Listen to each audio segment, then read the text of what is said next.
Hey, welcome back to the VET S.O.S podcast brought to you by the Who You Know Network. We are proud members of the Parade Deck and glad that we're a part of that team, and they're supporting us along this mission as well, trying to get the word out to everybody we talk to. Remember, don't drown in the sea of transition, but grab the VET S.O.S Lifeline. Today is a special day, Eric. It's I know it is. First three-time guest with us today. We got Chris Lancia coming back. The first two were amazing. I can't wait to get into this one. It seemed like every time we talked, it was like, oh, wait, there's one more thing. Oh, wait, no, we got to talk about this. You know, so who knows? But wait, there's more. There you go. So I'm here with Eric. Like always, Eric, how are you doing today? Dude, I'm doing so great. I am blessed to be alive. If I was any better, I'd be twins. I am super excited to have Chris here. I cannot wait to talk about this organization, what they're doing. So, hey, man, pitter patter, let's get at her. Well, we should have gone back and watched the other two. I hope you didn't use that same twins line back then. All right, so we'll jump right into it. We got Chris. He retires from the Army on 1 April. Congratulations. I know you're looking forward to that. After more than 25 years of service to the nation, he's been appointed as Tennessee's first director of military and veterans initiatives, an amazing program where he will work to help build additional infrastructure to make Tennessee the destination of choice for veterans and their families. Chris has a bachelor's degree in English communication from Armstrong Atlantic State University in Savannah and is completing coursework towards a master's degree in public policy from Liberty University. He's also served in nonprofit space for more than a decade, serving volunteer leadership roles with multiple VSOs. He is a graduate of the George W. Bush Institute Stand 2 Veteran Leadership Program and the Travis Manion Foundation Spartan Leadership Program, and is the co-founder of Grid Square Recon LLC, which aims to create a sense of belonging for military families by connecting them with the community surrounding military installations. It is on the board of directors for the Two Ravens Foundation, a veteran-focused equine therapy nonprofit. He's married, and he and his wife, Sarah, have 2 children. In his free time, he enjoys woodworking, photography, learning how to raise goats, and spending time in Tennessee's many beautiful outdoor spaces. I missed that raising goats piece, I think, when I read through that. That caught me off a little bit. Sean, I can't believe we have such a lazy guest on our show, man. This dude does nothing. Yeah. A lot of free time, apparently. Yeah, I know, right? To raise the goats, right? So we've had you on to talk about Travis Manion. We've had you come on to talk about the Tennessee Governor's Program, the Military and Veteran Initiative. Both outstanding. If you haven't seen those episodes, you need to go back and check those. Absolutely. Just amazing stuff going on with that. And so today, Chris, we got you on here to talk about Grid Square Recon. First and foremost, retirement pending. I know you're in that, final approach. How you doing? How are things going? It's going well. Trying to just do the mental gymnastics, right, of getting fully situated for the transition over there, right? So I've been fortunate, like we've talked in the past about, having the opportunity to slowly ease into this piece by doing, some stuff, by doing a fellowship, things like that. So that has really helped. And I know, you guys talk a lot with folks about that come on the show and talk about the importance of having that transition pathway as you go in. So, family's doing well. We're ready to go, ready for that, next chapter, and ready to get the pen out and start writing, So yeah, that's time.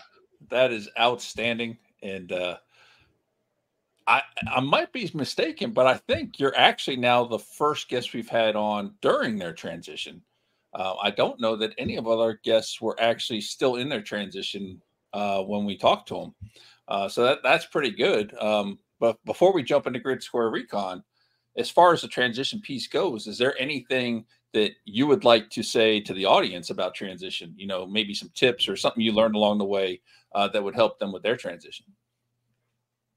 Yeah, well, so I think there's a couple of things, and one is for, I think, those of us who have done the transition already, or even just our allies in the civilian workforce, and that's that thing of understanding that the network is not for us, right? And by that I mean you have connections with all these people, and the beauty behind that is when someone reaches out and says, "I'm thinking about this field, this company, this." Hey, I know a guy, I know a gal, right? Let me put you in touch with them and do that, right? I think so many times we get caught up in that. Well, I got this really strong network. That's great. But remember, the network is for you to share with other people and help them find success, right? And the backside of that is if you're the transitioning service member, like leverage that, right? We talk a lot about having the cups of coffee and all those sorts of things, but there's more to it than that, right? It's the actual being good about that and not going into those with an expectation that person's going to give you something, right? Walk in there with no expectations of what that's going to be, but represent yourself well, be prepared for the conversation, and make sure at the end you have that question ready where you're like, hey, is there anyone else or anything else I should be looking at or talking to? And if so, can you help me with those connections? And that goes back to that network piece, right? And I think it's just something that generally for us as service members, we're not great at those things because one, we're not used to asking for help. Two, we're not really good about talking about ourselves because we're so focused on the we and the us portion of life of service in the military. And so, be a little vulnerable and be willing to go, I need something. I think you're the one that can help me with that, and open the door for the conversation. I can't argue. I think that's spot on. Yeah. It's almost like he's done this. Yeah, no, that's great advice. And I used Veterati a lot when I transitioned, and I was having calls, at least one call a day. I was literally doing 5 calls a week. And it really helped me figure out spots I didn't want to be. Maybe they were things that I thought I wanted to go into, and you start talking to somebody who's in that field and you're like, ooh, no. No, well, that's what's great about grabbing perspectives from different people, right? I used to tell people all the time, Eric Brew gives the world's greatest advice. The problem is a great synonym for advice is opinion, right? It's just my opinion. It's the way I see things from the way my transition went and what I've kind of focused on, and what might work for me won't work for you, or what might work for you won't work for me. But if you get multiple perspectives, if you have those coffee chats, if you're sitting down and you're just trying to get perspective, it helps you build your own plan. This is your plan, right? Chris, you have a very unique transition. It does not look like anyone else's. It doesn't have to look like anyone else's, right? It's yours. But if you're going to build the best plan for you and your family, then you need multiple perspectives to help build that from different people who've gone through it. Industries, the diversity is out there. We just got to find it, go get it, and listen to it, and then, take charge and build our own plan, right? Yeah. You got to have that accountability piece, right? Don't forget that one. Yeah. Very cool. Always better when you can follow your own plan. All right, so let's jump into Grid Square Recon. Give us the backstory here. Where did this come from? Why did this become something? And then we'll get into what you're doing with it. Okay, yeah. So first of all, it came from just a common experience I think most military families have had, and that is you get orders for a PCS move, right? Well, actually, first of all, you need to have an understanding that military families generally have shallow roots where we are, right? And the reason for that is because we're constantly moving, right? So we get to a place, we don't really get a chance to get connected well with that community. And so there's this sense of belonging piece that we always kind of seem to lack because we don't feel like we fit where we are, right? And so what that led to is our thought process of you get orders to PCS to wherever, insert location here. And inevitably, and here's the experiences we've all had, inevitably one of your friends or colleagues will say, oh, that place sucks, right? And you're like, oh, okay, it can't be that bad. Let me do some research. And you start, you get on the Google machine, start looking things up, and and you find out, one, validation that place sucks, right? Or two, information that is outdated, right, and inaccurate, right? So you take the stress of having to move your family, and now you've added in the additional stress of your family doesn't want to go to that place because it looks like a place that they won't enjoy living, right? Well, we don't have a choice. Mom or dad is going to go there. That's where our job is, right? And you're coming with us, right? And so the idea behind Grid Square Recon is being able to build out an information network around military installations that we can showcase the things that are doing in the community, right? And so that could be an art place. It could be a counseling center. I mean, there's no end to what those things could be, but showcasing what's available in that community for a family to take advantage of when they make that move. And we found there's some really great side benefits to this, and one of them being we talk a lot about military spouse unemployment rates. the military spouse community has a ton of content creators, right? Incredible content creators. And so this opens an opportunity where we establish a foothold, if you will, of Grid Square Recon at that location. And then once it's the initial piece is established, the military spouse community can help us keep that content fresh and up to date, right? And it's something that they can do at 11 a.m. on a Tuesday when the kids are in school or whatever it might be, right? So they can fit it into their schedule. They can go out and go somewhere and do an interview and produce some content for this.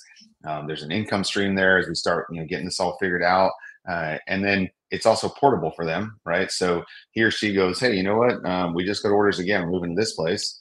I'd like to keep doing the content when I go there, right? And so it's something that they keep that ability to have that income stream coming, as they go. But the really cool part is for them, there's also that sense of purpose and why, because they're informing other military families who have also gone through the struggle they've gone through, right? So it kind of gives them that ability to give back to their own community and support. So there's so many, positive outcomes we've seen as we look at this, and for the communities themselves, we also see these things of a lot of times resources, small businesses, they dry up because they're not being utilized. And oftentimes it's just because we don't know that they're there or how to utilize them. And so being able to share those things as a military family moves in, you get to utilize those businesses stay alive. That small art studio that does pottery with your kids on a Wednesday, right? Like that place stays in business because we have military families going to utilize it. All right. That I mentioned earlier, like a counseling center or a resource like that, same thing. That city, county, state can keep funding that because now they're able to show the utilization numbers that people are going in there and taking advantage of the services, right? So there's just a ton of great, opportunities that can come with this. But the big thing is simply going back to that initial piece. We've all lived that part where someone goes, man, you don't want to go there, right? And like, there's really currently no real information source to fight that battle when you get that, right, and help your family feel positive about the move. Yeah. We've all been there. There's been times, even myself, just looking at it going, I'm not going there. Yeah, I'm thinking back to some of my PCSs. I'm going, yeah, this would have been really cool. This might have shaken off some of the the PCS jitters, right? This might have created a little less stress in the home. Man, this is a cool idea, dude. I love it. I love it. I mean, we're really fired up about it. And I mentioned that sense of belonging too, like that plays into it as well. Cause now once your family gets there, if you're able to fairly quickly jump in and start taking advantage of some of those things, meeting people in the community, right? Now I feel like we belong here. Right. And so the quality of life goes up as well. Right. Cause we talked about, services and businesses things, but it's also just that feeling my family has of like, no, like we belong here. People want us here. Right. I don't feel like that I'm an outsider where I live. Yeah, that's so true. And because I would say that, like, for me, the hardest PCSs I had were the ones where we actually did get involved in the community. And so we were involved, and all of a sudden we're going to some place we have no idea. We don't know anything. And then you have to struggle to try to get back in. And there was one location we went where we just didn't even bother to try. Like, it's like, we're not going to stay here. We're not going to be here long enough. And it was kind of a little bit of a depression thing almost for us, I think, because we came from where we were really tied in and moved to something different. And like for me, I was serving in the garrison for the Army in Korea. So I was part of the garrison, and that was one of my best assignments as far as this goes, because you're absolutely tied into this little city, overseas, and being part of that. And something like this is just amazing. So how is this going to work? Are you going to all these places and doing all the research and typing all this information in, or, is there another method that we can get information collected? So that's going to be the initial piece is, Sarah and I, my wife, Sarah, we are doing this venture together. Right. So it makes sense. She helped me through 26 years of military service, and now, jumping in another adventure. Yeah. Jumping in another adventure with me. Right. So that's the idea of us going and basically forming an initial piece at each location.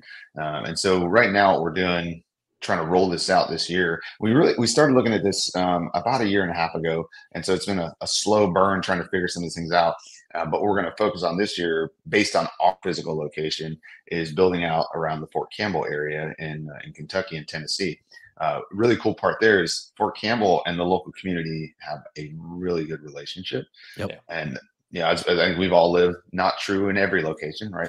But that's going to be helpful. Yeah, helpful for us to build it out, right, and be able to get the info out. But that's the idea: is we go to each place, we form a spot for it, and then the military community can help us, continue that inform and keep the content up to date. And so it'll be initially you're doing it on the web, just a website. And so we'll have a main website for just, Grid Square Recon with then, drop down pages for each location as you go, as we slowly start to build the network out.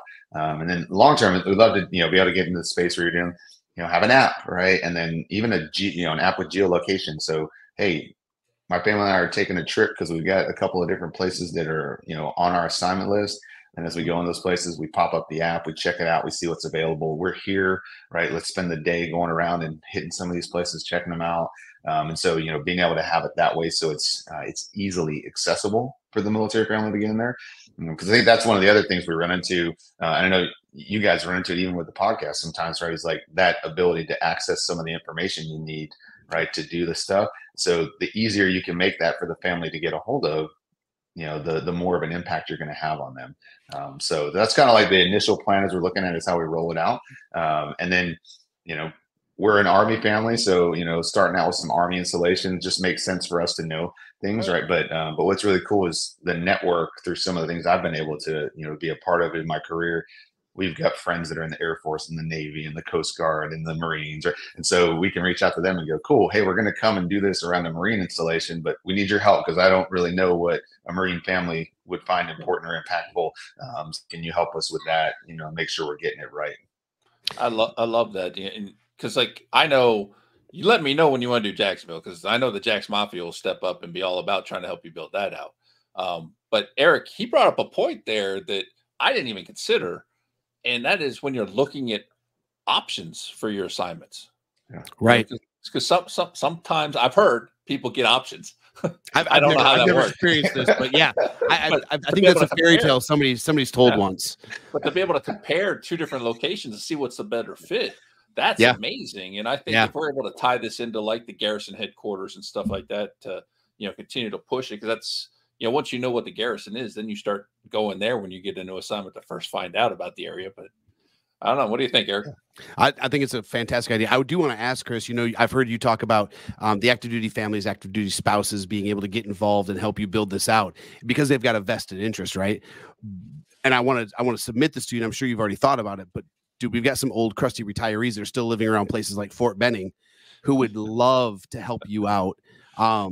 Tied into the community, when we start reaching out to those networks, we start employing those networks of our brothers and sisters who have already, hung it up and are retired and have fallen in love with their local community around a base. I think that's a huge community to tap into as well. So you let me know how I can help. And I'm saying it live on air. Like, dude, you've got me. Okay. Oh yeah. Yeah. No. And I think it's awesome. So two things just, based off what you guys both said. So one, Sean, with the garrison piece, that's something that we've talked about as well. For another reason being the garrison has specific things that they would like to highlight, right? And that's one thing we want to tie into is, hey, let's make sure that we're being good partners, because a side benefit of that is we can help with the garrison and the local community relationship, right? By bringing some of those things together and putting them on the same page, right? So being tied in with that garrison team will be huge to make sure that those things are going down. But then Eric, on the side too, when you start talking about, veterans and families who have chosen to stay in that place and they put their roots down, right? They've lived the life. They know exactly, where we're at. They also know why they love that community, have chosen to make that their place. And an awesome part of that too is a lot of those folks are going to be entrepreneurs who are business owners, right? So there's a benefit of now we can also help support them in their journey as an entrepreneur, right? To make sure that they continue to be successful, because we have so many veterans that have jumped into that space as well. And so this is a great thing where, they say, hey man, come out to my place. This is what we do. One, we'd love to help just with information flow in general, but we'd also love for you to highlight us and come out and spend, a few hours and, do an interview, take some video, like whatever, right? And help tell what we do. Because so many of those veteran-owned businesses also give back in a variety of ways, right? And whether that's donating things or pro bono on this or that, like they're willing to jump in there. And so this is kind of this opportunity to really have a two-way avenue of support going, where we help the veterans and their families and their businesses stay successful, while also making sure our active duty families and our Guard and Reserve families are getting all the support and access they need to feel like I'm in the place where we belong and my family loves it. You know, as kind of a big picture thinker, as I'm listening to you talk to Chris, one of the things I'm hearing is that with an organization like Grid Square Recon, with the ability to build a network and know how to network as they navigate their careers as a PCS, how much benefit is that going to be when it's time to ETS, EAS, retire? They've already learned how to network. So now we're not saying we don't do this well anymore. Right. Thanks to Grid Square Recon, we've learned how to do this throughout our career. So when it comes time to be done, we've got that networking thing we got an understanding of it. We've got our hands around it. And on top of which, we've built relationships at all these different installations we've been through. Yeah. Right. So, and it's not just the retirees either, really. Right. It's the guys who've hit one tour, or they've hit, two duty stations in there. It's time to be done for whatever reason. Yeah. But they've been able to engage with an organization like yours that's taught them something, not just help them PCS. It's taught them something. So I think it's great, dude. Yeah. This is a game. I think it's perfect. Yeah. Well, and a side benefit to that conversation too, Eric, and I think we may have talked about this in one of the other ones, but I know you guys have talked with others about it. And that's that ability to build that network of people that aren't wearing a uniform right now. Correct. Right. Because I think you're absolutely right.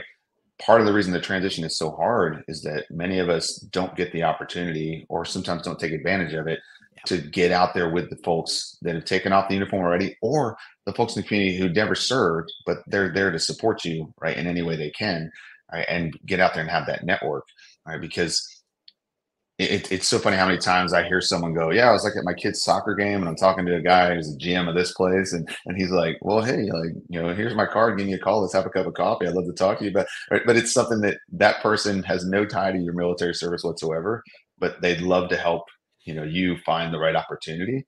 And so you're absolutely right. I think this opens up those conversations as well.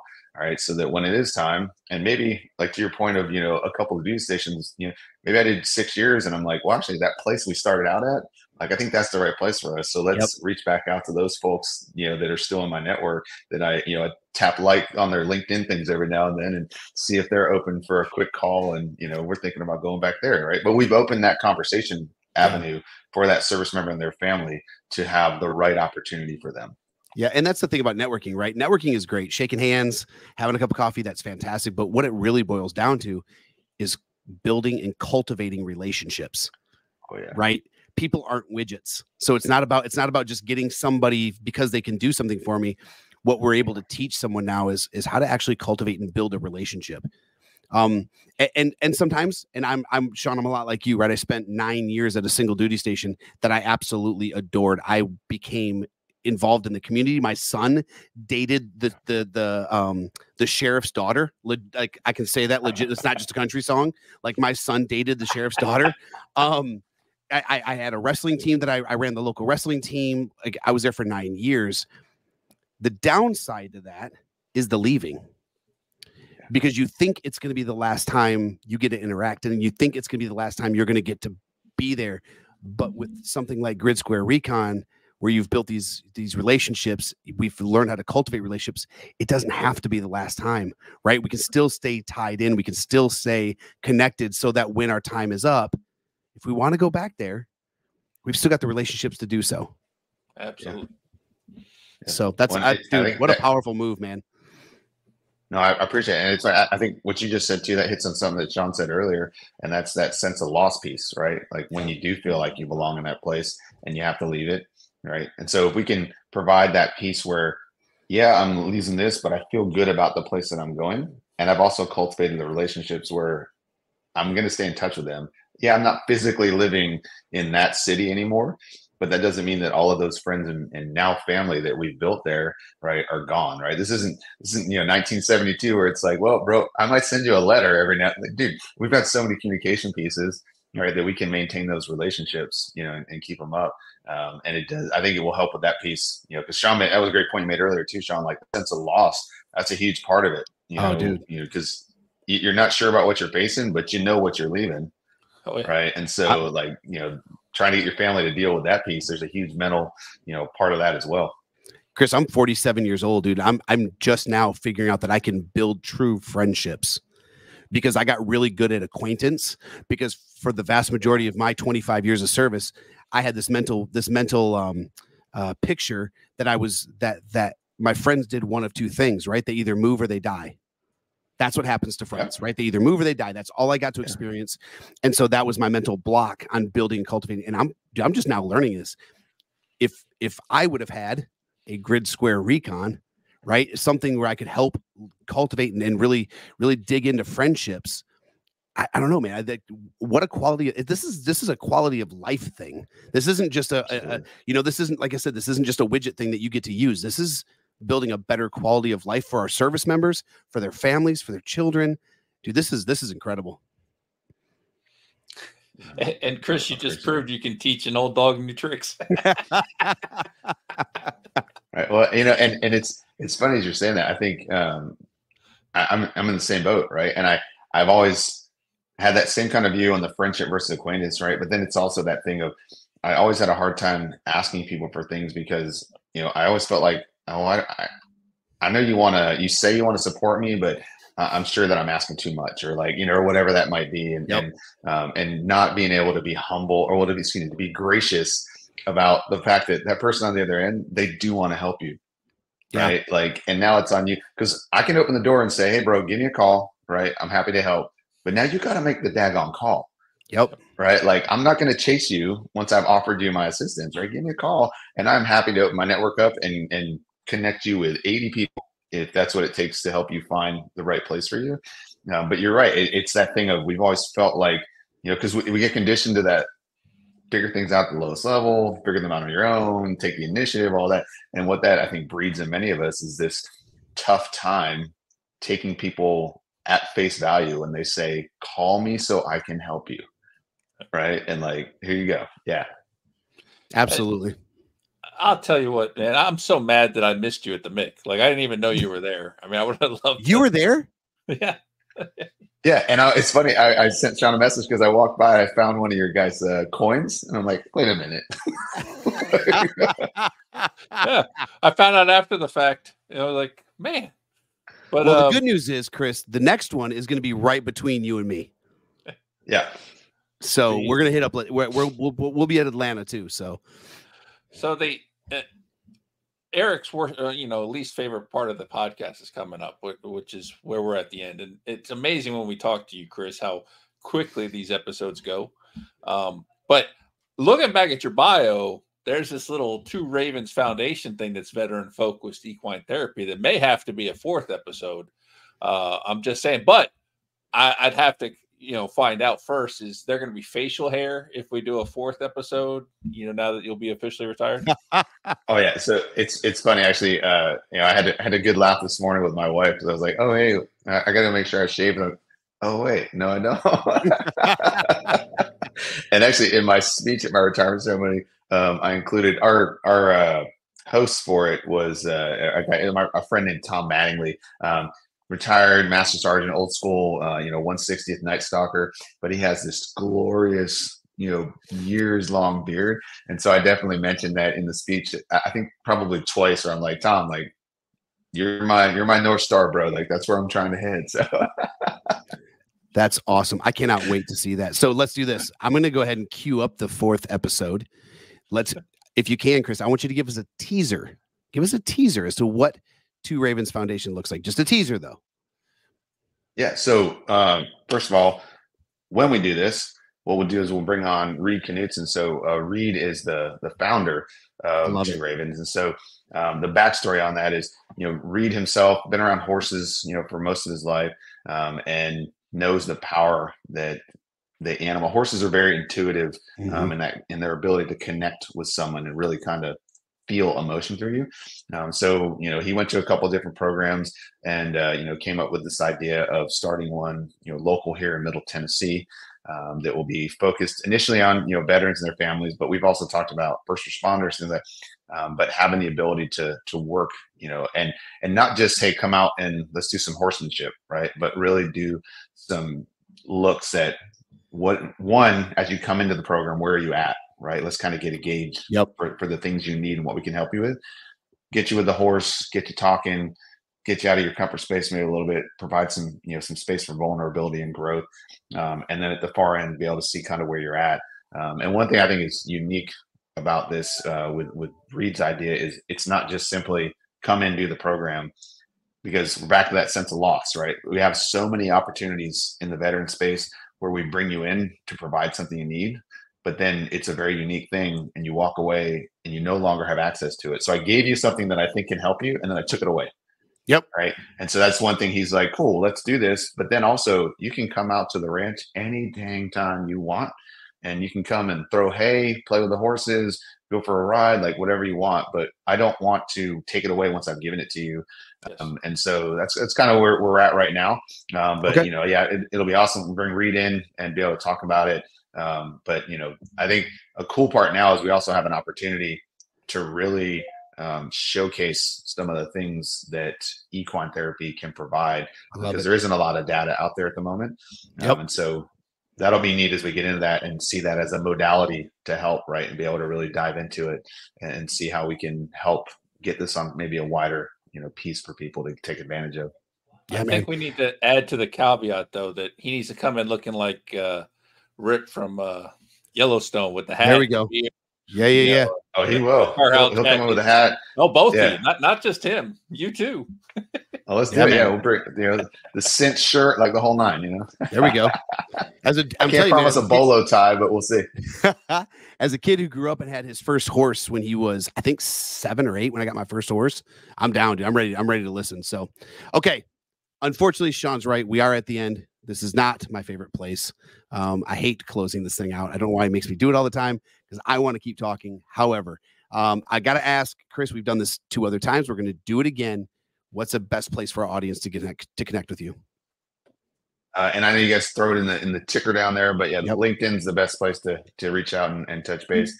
And then, back to like we said earlier, hit me up, and happy to open the network up to anybody and put you in touch with, people. And I know in Middle Tennessee, we've got a tremendous network, but many of the people we talk to are tied to national companies.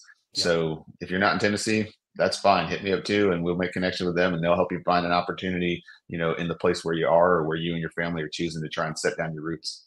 Awesome. Chris, man, we really appreciate you being here, brother. It has been an honor once again. Cannot wait till the next one. I'm already excited. So thanks for taking time out of your day. I know you're in the middle of your transition. You're ready to knock this thing out of the park, but we appreciate you sitting down with us, brother. So on behalf of the VET S.O.S family, we'd like to thank everyone for joining us today. Make sure you follow us and subscribe on YouTube and your favorite podcast platforms. Remember, don't drown in the sea of transition. Grab the VET S.O.S Lifeline.